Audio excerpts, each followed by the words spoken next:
Hey everyone, in this video I'll show you the exact steps to manage caching and optimize images for your WooCommerce store for free in 2025. First, for caching, you need a free plugin. Go to Plugins, Add New. Search for Lightspeed Cache or WP Super Cache, install and activate it. These plugins create static copies of your pages to make your store load faster. After activating, go to the plugin settings.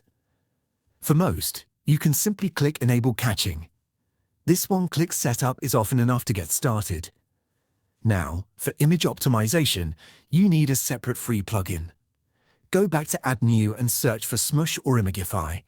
Install and activate it.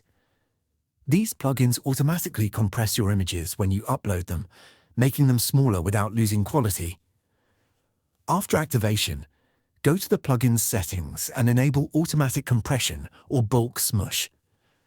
This ensures all new and existing product images are optimized.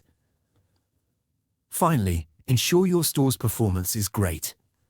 Use a free tool like GTmetrix or Google PageSpeed Insights by entering your store's URL. These tools will give you a report and show if your caching and image optimizations are working. And that's it. You've installed a caching plugin, enabled it, added an image optimizer, and tested your site speed, all for free. If this made your store faster, please like and subscribe for more. See you in the next video.